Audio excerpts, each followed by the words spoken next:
Hi guys, Joe here and welcome to another episode of Gear Culture. In our video today, I'm going to talk about a repair that I did some time back to do with the door actuators, both the back door and the front door actuator. And in that repair, I was talking about how to fix the rear actuator, though I had made a mention that I'll fix the front one as well. I fixed it.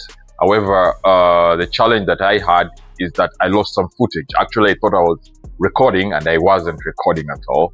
So there are quite a lot of information. There's quite a lot of information that went missing. However, I will just try and explain what I did with the footage I captured. I'll insert it, but for the things that I missed out onto, I'll just talk about exactly what I did. And without wasting time, let's see what happened. So the main reason as to why this door system here, the door actuator and the whole locking mechanism was failing, because for starters, I could not open the door from the outside like I'm doing right now. Neither could I do it from the inside at some point. And at times when I would actually get in the mechanical key and try to turn this cylinder, it was very, very hard. And also at times I would use the key to lock the car and unlock the car. All the other doors would unlock, but this one would not. And sometimes you do it a couple of times and it would open eventually. But how I got to know that it was very a mechanical issue was sometimes when I would hit the door on the side, the door would eventually unlock. And the reason that why we had this issue, like I mentioned, it was mechanical, was this thing. This is a Bowden cable. A Bowden cable, and it's responsible for pulling the latching mechanism, or the mechanism that is responsible for unlocking the door when you pull the handle either on the inside or on the outside. But this specific one is for the handle on the outside. So if you can look at it, the cable itself looks old, frayed.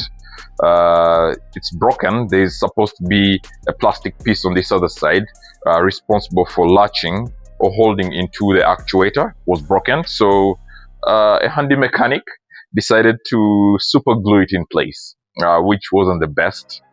This other side is totally fine. This is what hooks into the door handle. And when you'd hit this, so once in a while this thing would get jammed, or it would be very difficult for it to move. When you would actually pull the one side of the cable, it was very difficult for it to move. It would stick, and that would mean it would prevent the door from fully pulling to open, and likewise it would prevent the one on the inside from doing the same, because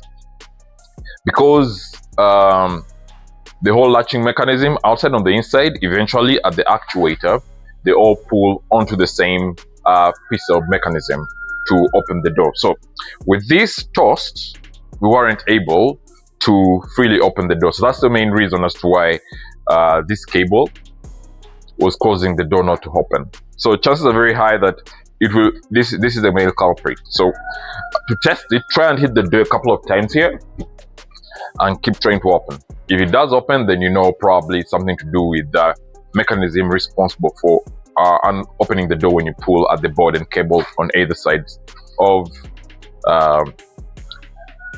the door.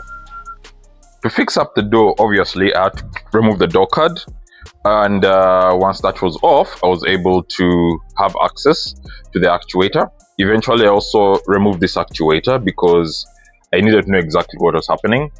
Then I also had to remove the whole mechanism here, as I will show you.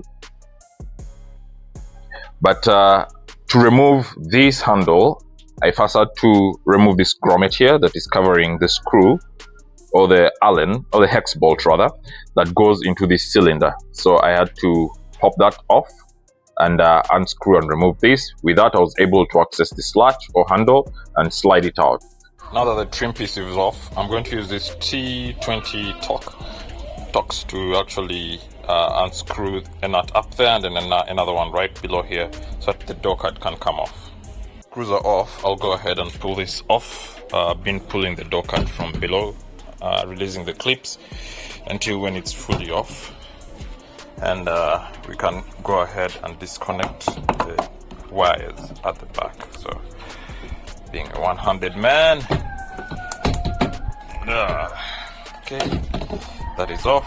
So what we're going to do next is disconnect a few things here. One, we're going to disconnect this speaker, release that. We will have to disconnect the door latch. There's a small hook at the bottom here. All you have to do is kind of like pull it back so that you can release this mechanism. I can't do it one-handed. I'll just do it with the phone down. Then I also have to disconnect the socket, the switches to the windows by pulling it off from here first. Then I should be able to pull that cable through. Alright, let me get that done.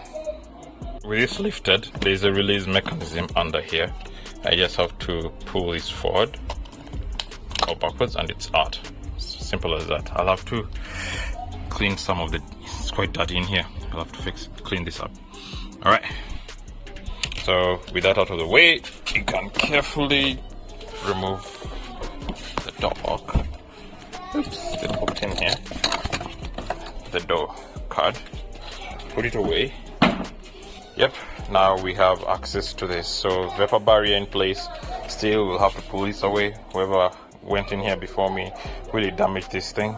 So I'll have to go in there, get in there, then be able to access the door mechanism, the handle mechanism, or the latch. Yeah, that's the latch mechanism up there, and see how best I can get that out and replace it with the part that we have here from eBay. With all this out of the way, the next thing would be to pry this off. Be careful not to mess up the paint. Just needed to flip it a bit so that I can have access, and now the grommet is off. Once it's off, I have access to the lock from in here. I'll be able to pull it out from there. So I'll keep releasing this. This will release this keyhole section. And once this keyhole section is off, I can pull out this handle. Once I pull out the handle, I can have access to the rest of the mechanism. So I'll go ahead and loosen this up. With that nut out from here, I was able to pull this mechanism out. And now that out of the way, I can now try to gently pull this forward while pulling it out so that we can have this whole mechanism getting out.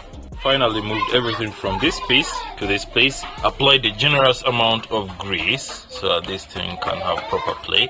Unfortunately, on the old cable, this one here, whoever did the fixing ended up putting super glue. That is why I was really having a hard time getting this thing dislodged from that unit.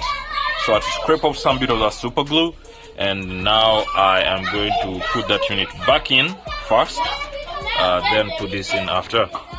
So I will have to get this hooked in here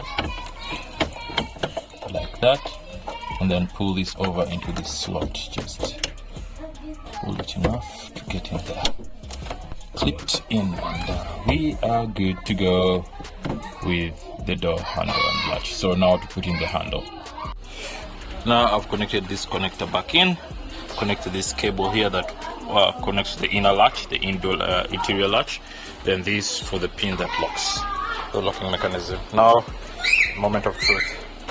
I'll have to test this, put the card back on and test it. So all has been put together. I can now close the car, lock it properly, and if I'm locked, my doors still open very well. And now even the mechanical key works. So if I pull that in and slot it in, turn it,